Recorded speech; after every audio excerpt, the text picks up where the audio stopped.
Sa labas niya kasi, ipinuputok. Yung huling putok niya sa loob ay saktong 2 araw ay bigla ako nagkaroon. Alam pala niya ang araw kung kailan ako magkakaroon. Sabi niya ako daw magsasabi kung kailan ko gustong mabuntis. Hindi daw niya ako pipilitin. Natouch naman ako doon. At tungkol naman kay Almira, ay nakakadalaw naman siya dito sa mansyon twice a week. Ganoon pa rin naman siya. Mataray at may pagkamata pobre. Palagi akong iniinsulto. Hinayaan ko na lang siya at hindi naman ako naapektuhan dahil kumpara sa amin dalawa ay mas marami naman siyang kapintasan. Mataas lang ang tingin niya sa kanyang sarili kaya hindi niya nakikita iyon. Ang concern ko lang ay si Rafael. Kaya kapag nandito siya hindi ko iniiwanan sa kanyang mag-isa si Rafael. Nadala na ako noon. Si Rafael naman ay naging aloof sa kanya. Mas naging mahigpit pa ang security dito sa mansyon. Nagdagdag pa ng tauhan si Ryder at mga security cameras. Ang sabi niya ay para safe daw ang lahat lalo na kami ni Rafael. Mommy, play outside. Gusto mo maglaro tayo sa labas? Tumangutango siya. Okay, magpe-play tayo sa labas pero bago yun, ilagay mo muna sa basket ang mga toys mo. Hindi ba sabi ni Mommy pagkatapos mag-play ng toys, ibabalik ang mga ito sa basket? Opo. Good. Sige na, ligpitin mo na mga toys mo para makapag-play na tayo sa labas. Tumalima naman siya at pinagdadampot na ang mga laruan at inilagay sa basket. Ako naman ay isinampay na sa malaking hanger ang tuwalya niya. Nang matapos na siya sa pagliligpit ng mga laruan niya, ay lumabas na kami ng kwarto para makapaglaro na sa labas. Wala ngayon sa bahay si Ryder dahil nasa opisina siya. Hindi mapuknat ang tingin ko sa screen ng cellphone kong bagong bili ni Ryder. Brand new ito at isang kilalang brand. Natulala pa nga ako sa presyo nito nang isearch ko sa internet. Parang ayaw ko tuloy gamitin dahil nangihinayang ako sa pera. Pero mapilit si Ryder. Regalo daw niya ito sa akin kaya dapat gamitin ko. Hindi dahil sa bagong cellphone kaya hindi maalis ang mata ko sa screen kundi dahil sa pinapanood kong video sa social media ko. Tungkol iyon sa pagtatahi. Yung mga lumang damit ay pwede itong gawing panibagong damit. Yung mga damit na trend ngayon, kahit papaano ay may alam naman ako sa mga design. Noong mananahi pa ako ay may mga nagpapagawa sa aking gown na ginagamit sa mga JS prom. Dati ay nagpaparenta pa ako ng mga nagawa kong gown pero nung nagipit kami ni nanay ay ibinenta ko rin ang mga iyon. Namimiss ko ng magtahi. Sweetie, nilangon ko si Ryder na saktong humalik sa gilid ng labi ko. Nakauwi na pala siya at karga niya si Rafael na naabutan niya siguro sa labas na naglalaro. Nakauwi ka na pala. Sambit ko. At hindi mo ako agad napansin. Tutok na tutok ka dyan sa pinapanood mo. Ano ba yan? Tumabi siya ng upo sa akin at ipinatong sa coffee table ang leather briefcase. Wala lang to. Tungkol lang ito sa pagtatahi. Teka, gusto mo ba ng kape? Alo ko sa kanya. Tumangutango naman siya. Nagpatimpla na ako kay Lorna, sweetie. Di ba dati kang mananahi? Oo, yun ang hanap buhay ko bago ako nag-apply bilang yaya na Rafael. Siguro kung hindi ako nag-apply ay mananahi pa rin ako ngayon. Para naging passion ko na rin kasi yun. Namimiss mo ng manahi? Oo naman. Nasaan ang sewing machine mo? Nasa bahay. Ipapadala ko dito sa mga tauhan para pwede kang manahi. O mas maganda siguro kung bumili lang tayo ng bago. Bumili din tayo ng mga kakailanganin mo sa pananahi gaya ng mga tela, sinulid, karayom at kung ano-ano pa. Umawang ang labi ko sa sinabi niya. Talaga? Okay lang sa'yo na manahi ako? Hindi makapaniwalang tanong ko. Oo naman. Alam kong bored ka na dito sa bahay. Hindi naman kita pinapayagan lumabas mag-isa at hindi na rin kita nasasamahan lumabas lately. Dahil busy ako sa opisina. I'm sorry about that, sweetie. I promise babawi ako sa'yo. Anya, sa namumungay na mata. Naintindihan ko, Ryder, at walang problema sa akin. Pero totoo, pinapayagan mo na talaga ako manahi. Tumawa siya at hinalikan ako sa sentido. Yes, sweetie. You can do whatever you want dito sa bahay. Ikaw ang reyna dito at alipin mo lang kami. Hirit pa niya sabay kindat. Ngumuso naman ako at kinikilig ako sa hirit niya, kahit corny.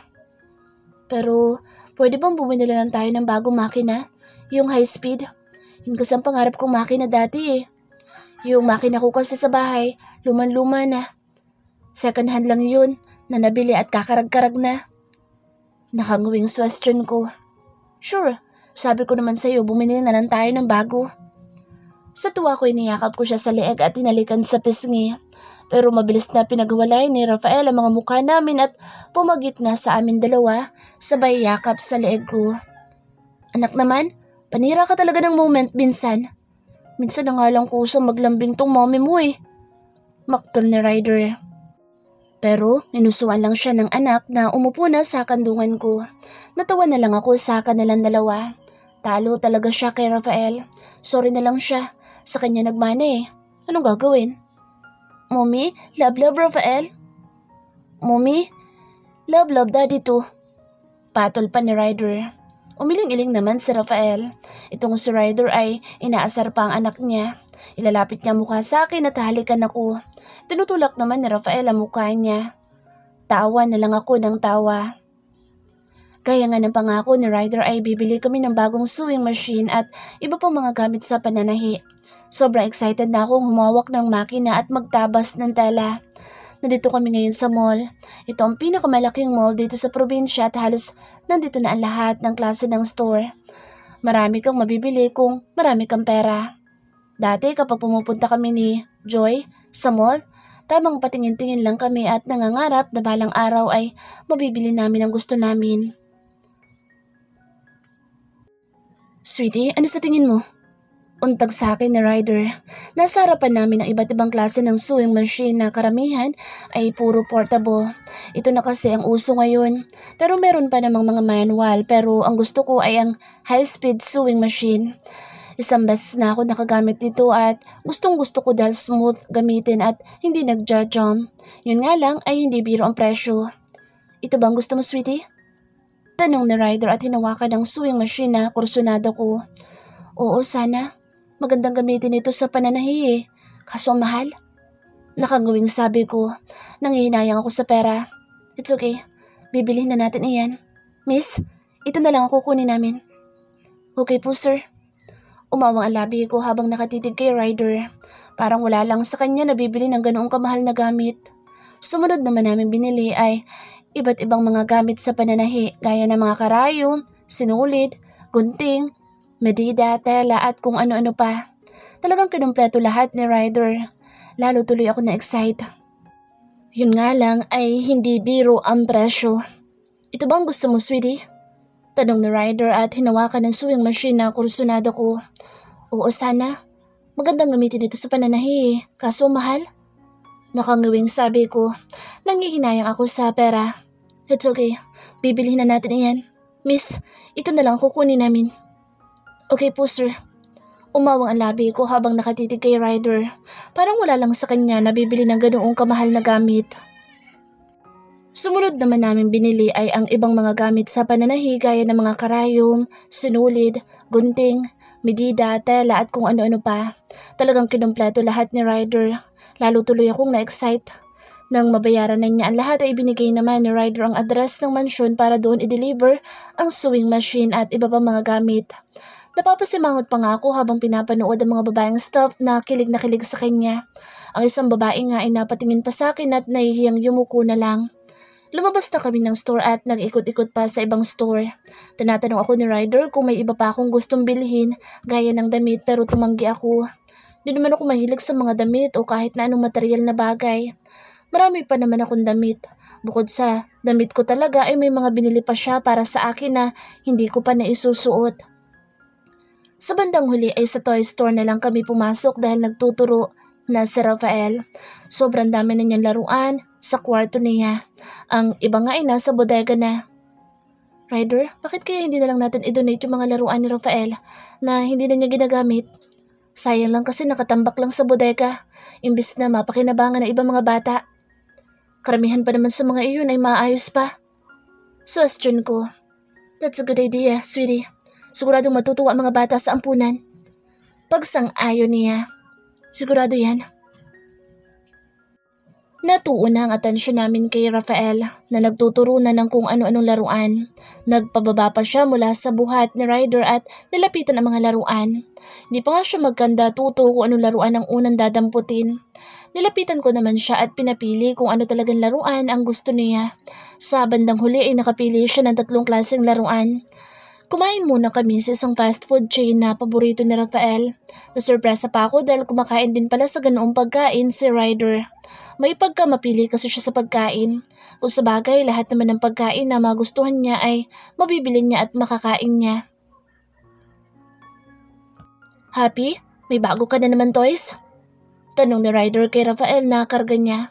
Ang mga biniling laruan ay hawak na isang tauhan. Opo. Bibong sagot ni Rafael. Ano sasabihin mo kay Daddy? Tanong ko naman. Thank you, Daddy. Anya tumalik pa sa pisngi ni Ryder. Oh, mamayang gabi maaga matutulog ha? Nakangising sabi ni Ryder at tumingin sa akin. Nag-init naman ang mukha ko. Alam ko na ang tinutumbok niya.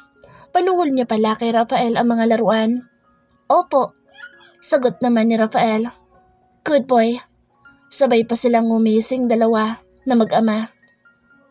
Ryder, is that you? Halos sabay kaming lumingon sa magandang babaeng tumawag sa pangalan niya. Brianna, sambit na pangalan ni Ryder. OMG, ikaw nga! Lumapit ang babae kay Ryder at humalik sa pisngi niya. Tila naman may kumurot sa puso ko. Parang gusto ko itulak ang babae. Wow, maganda talaga ang babae. Morena at sexy. Halatang mayaman. May kahawig siyang artista. Kumusta ka na? You're still looking good ha? Kahit nagkaedad na? Komento pa ng babae. You too, Brianna. Parang walang pinagbago sa'yo. Maganda ka pa rin. Nangingising sabi pa ni Ryder na ikinasimangot ko. Tumingin siya sa akin. Nawala ang ngisi niya na makitang nakasimangot ako. Tumikhim siya at hinarap si Brianna. Ano palang ginagawa mo dito, Brianna? Long time no see. May imimit lang akong client dyan sa Chinese restaurant. Anyway, ito na ba ang panganay mo? Ang laki na. Ang pogi-pogi din. Hey, pogi. Kumuway ang babae kay Rafael. Kumuway din si Rafael na nagpapakyut pa. Parehas silang mag-ama. Hinapit ako sa bewang ni Ryder na ikinapitlag ko. Anyway, Brianna, this is my wife, Lucy. Pagpapakilala sa akin ni Ryder, tumingin sa akin sa Brianna at namilog ang mata. OMG, so totoong bali-balita na may asawa ka na? Kailan ka pa nagpakasal? Hindi mo man lang ako inimbitahan, nakakainis ka ha? Ngumisi si Ryder. Private ang kasal namin, but don't worry, sa kasal namin sa simbahan, imbitado ka. Sabi mo yan ha? Nakangiting bumaling sa akin ng babae. Hi Lucy. Right? I'm Brianna. Kaibigan ako ng asawa mo at kaklase noong college. Inilahad ni Brianna ang kamay. Tinanggap ko naman iyon at kaming ngumiti sa kanya. Mukha naman siyang mabait. Hindi ko siya nakita noong reunion nila. Ang sabi niya magkaklase sila ni Ryder noong college. Ibig sabihin kasing edad din niya si Ryder. Pero hindi halata sa itsura niya. Ang bata pa rin niyang tingnan. Hello. Wow, you're so pretty and you look so young. Mukhang nakadenggoy ng bata itong si Ryder ah. O baka tinutukan ka ng shotgun? Don't say that, Brianna. We love each other kaya nagpakasal kami. Oh, marunong pala magmahal ang isang Ryder Buenavista? Tila nang aasar na sabi ni Brianna. Yes, of course. Thanks to Lucy. Tinuruan niya ako magmahal. Kinabig pa ako ni Ryder at hinalikan sa sentido. Nag-init naman ang mukha ko pero kinikilig ako. Ang sarap sa pakiramdam na ipinagmamalaki ka ng taong mahal mo pero may inis pa rin ako nararamdaman dahil parang close sila ni Brianna. Iba ang trato niya kay Brianna kaysa sa ibang babae lumalapit sa amin. Ang corny mo, Ryder ha? Natatawang sabi ni Brianna. Corny ka dyan. Ganun ka rin naman. Umikot naman ang mata ni Brianna at ngumiti pero ang ngiti niya ay hindi na kagaya kanina. Anyway, I have to go. Baka naghihintay na sa akin ang client ko. Okay, good luck. Nag-excuse na sa amin si Brianna at umalis na. Tumingin naman sa akin si Ryder at ngumiti. Kaibigan ko yun at kaklase noong college. Anya. Tumaas naman ang kilay ko. Oo nga, sabi niya kanina. Yeah, pero hindi ko siya naging babae. Lalong tumaas ang kilay ko. Sino bang may sabi naging babae mo siya? Ngumisi siya. Wala, pero sinasabi ko na ng maaga. Baka mamaya isipin mo na naging babae ko yun. Wala akong iniisip na ganyan ha. Baka ikaw lang. Matalim niyang tiningnan ang mga tauhan na nasa likuran namin.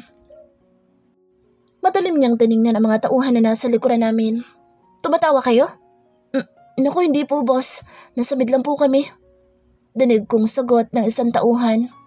Nasa mid. Ngumuso ako. Nagsusungit na naman siya sa mga tauhan. Bakit mo ba sila pinapagalitan? Tinatawanan ako eh. Wala namang nakakatawa sa mga sinabi ko. Tara na nga, umuwi na tayo. Umiinit na naman ang ulo mo. Hindi mainit ang ulo ko, sweetie. Naiinis lang ako dahil tinawanan ako ng mga tauhan ko. Hindi ka naman nila tinatawanan na. Hindi ko nga narinig na tumawa sila eh. Hindi mo narinig pero ako, kitang-kita ko sa mga mukha nila na tinatawanan nila ako.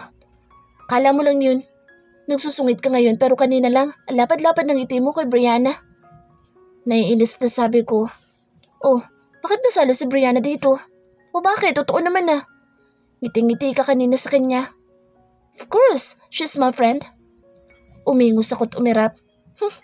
Friend ka dyan. Bulong ko. Umawang ang labi niya at tumaas ang sulok ng labi. Pinagdududahan mo ba ako, sweetie? May sinabi ba ako? Narinig kitang bumulong. I told you hindi ko naging babae sa Brianna. Kaibigan ko lang siya at kaklase noong college. Paliwanag pa niya. May sinabi ba ako? Ulit ko lang sa tanong. Wala naman ako sinabi. Masyado siyang defensive. Hindi na siya umimik at nakatingin lang sa akin na parang tinatansya ang itsura ko. Akin na nga si Rafael. Kinuha ko sa kanya si Rafael at nagpatiuna ng maglakad. Doon ko lang napansin na nakatingin sa amin ang mga taong nasa paligid namin. Mukhang nasaksihan pa nila ang pagtatalo namin ni Ryder. Hanggang sa makasakay na kami sa sakyan at bumabiyahe pa uwi ay hindi ko iniimikan si Ryder. Naiinis ako sa kanya eh. Ang giliw-giliw niya makapag-usap kay Brianna. Siguro, hindi nga niya naging babae yun pero baka crush niya yun noon. Napairap na lang ako tinawakan ng kamay ni Rafael. Nakakandong siya sa akin at nakasandal sa dibdib ko. Mukhang inaantok na siya. Ramdam ko naman ang mainit na mga mata ni Ryder na nakatingin sa akin pero hindi ko siya nililingon. Danig ko pa ang pagbuntong hininga niya. Hanggang sa bahay ay hindi ko pa rin siya kinakausap kahit nagsasalita siya. Si Rafael lang ang kinakausap ko. Hindi naman nakakahalata ang mga tao sa bahay. Naiinis ako kapag nilalapitan siya ng mga babaeng magaganda at sexy. Sumasagi sa isip ko na mga naging babae niya ang mga iyon. Ay, mahirap din palang may asawa dating babaero. Nakakapraning. Huwag lang talaga niyang subukan ng mga babae. Ngayong mag-asawa na kami. Kung hindi, hihiwalayan ko talaga siya. 1 week later. Mommy, crocodile? Ipinakita sa akin ni Rafael ang crocodile costume niya na sabik na siyang suotin. At dahil ngayon na ang araw ng birthday niya ay pwede na niya iyong suotin. Opo, susuotin mo na iyan pero bago ang lahat maligo muna ikaw dahil umuwi paksiw na bangus ka na. Lalo na tong kilikili mo. Ang asim? Inamoy-amoy ko ang kilikili niya at kunwaring asim na asim. Di naman talaga siya asim na bata kahit pawisan. Amoy baby pa din siya. Umagikik naman siya at dinikit pang lalo sa aking muka ang kilikili niya. Kunwari namang nahimatay ako at bumagsak sa kama. Lalong lumutong ang tawa niya. May kapilyuhan din siyang taglay eh. Manang-mana talaga sa ama. Mommy? Tumatawang sabi niya at niyugyug ako sa balikat. Wala na, patay na si Mommy. Baho kilikili mo eh. Sagot ko na nakapikit. Liligo na Rafael, Mommy. Dinilit ko ang isang mata ko. Talaga? Dinilat. 1 week later. Mommy, crocodile?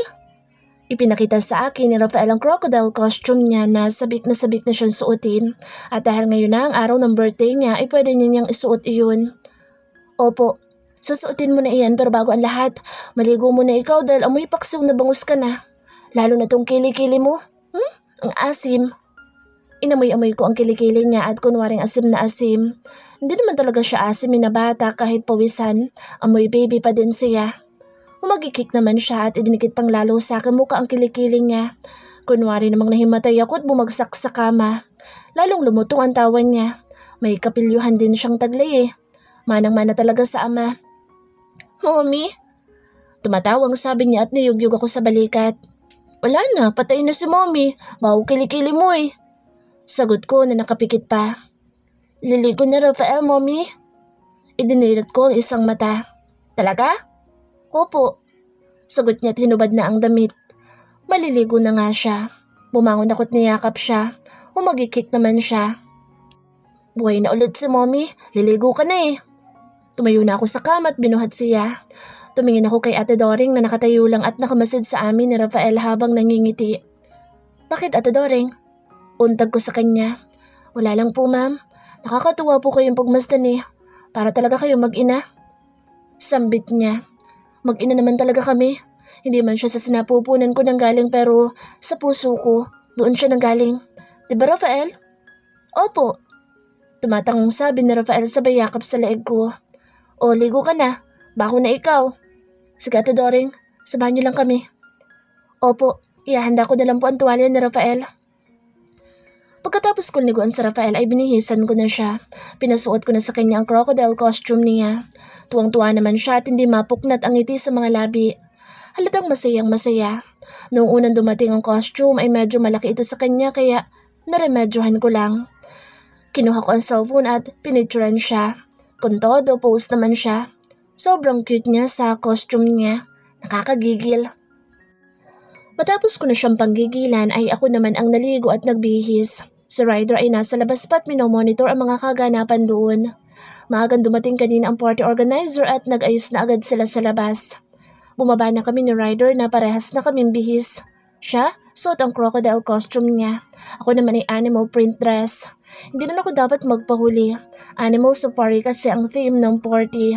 Lampas hanggang tuhod ang dress ko na spaghetti strap.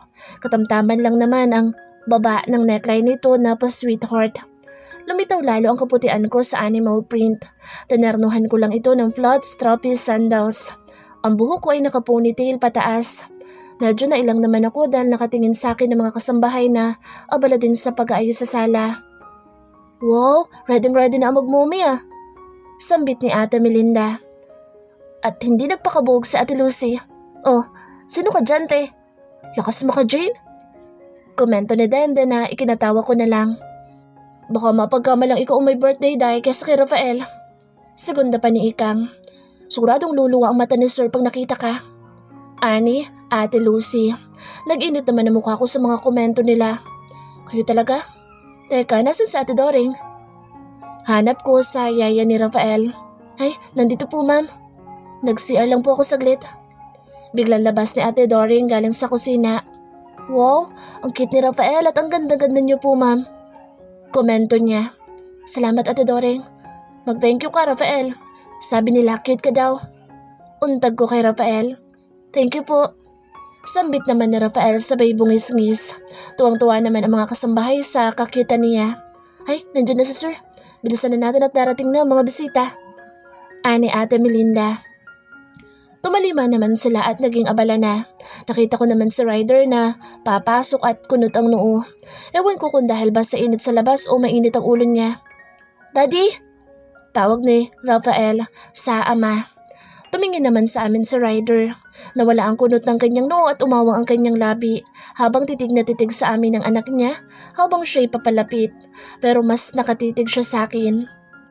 Nang makalapit na siya ay binuhat niya si Rafael at saglit lang tiningnan ang itsura nito at pinuri. Pagkatapos ay sa akin naman bumaling ang kanyang atensyon.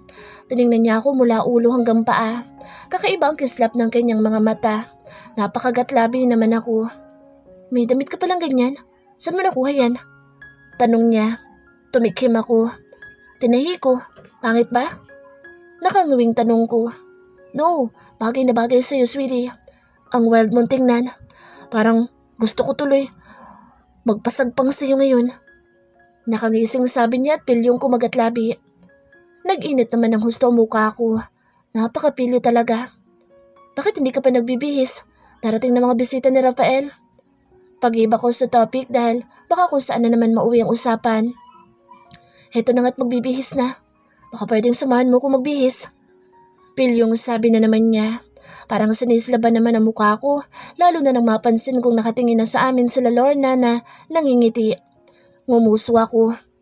Kaya mo na yan, malaki ka na. Akin na muna si Rafael at magbihis ka na. Kinuha ko sa kanya si Rafael. Ngingisi-ngisi naman siya. Huwag mo na kayong lalabas. Hintayin niyo ako dito. Bilin pa niya at umakyat na ng hagdan. Nakigulo na lang kami na Rafael kina Ate Lorna sa pag-aayos sa sala. Buhay na buhay ang labas ng mansyon. Ang malawak na bakuran ay punong-puno ng mga dekorasyon na puro may kinalaman sa mga hayop. Luntian ang paligid dahil sa mga berdeng lobo. Marami mga standee ng iba't ibang hayop. Busy ang mga staff ng party organizer na inupahan ni Ryder, pati na rin ang catering services. Bumabaha din ng mga pagkain na pasok sa panlasa ng mga bata. Siyempre may mga pagkain din para sa adult gaya ng lechong baboy at baka. Ang mga tauhan ni Ryder ay mga nagkalat sa paligid ng mansyon. Sa gate nga ay halos lampas 5 tao ang nandoon. Pinangungunahan iyon ni Gerald. Kagabi nga ay pinulong pa sila ni Ryder. Kaya alerto ang mga tauhan ngayon sa mga pumapasok sa gate. Chine-check nila ang bawat sasakyang pumapasok. Iba tuloy ang nararamdaman ko. Parang may magaganap. Pero ewan ko ba? Baka napapraning lang ako. Nag-uumpisa na rin magsidatingan ang mga bisita ni Rafael. Mga anak sila ng mga kaibigan ni Ryder. Mga nakalaro na ni Rafael noong reunion. Tuwang-tuwa siya dahil maraming bata. Siyempre, imbitado din ang mga pamangkin ko sa pinsan, kasama pa si Tita Ellen at Tito Dong.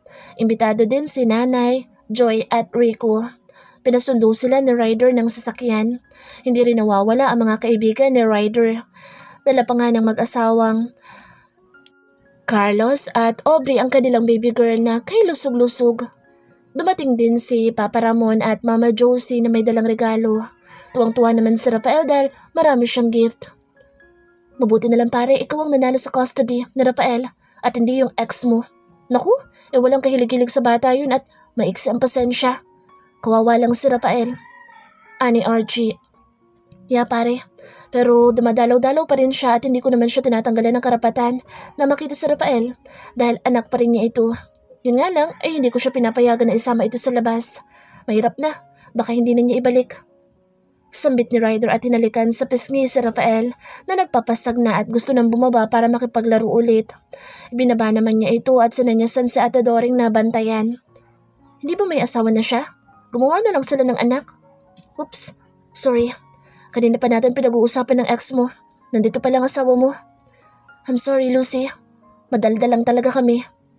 Hingin pa umanihin ni Manalo. Mukha naman siyang sincero.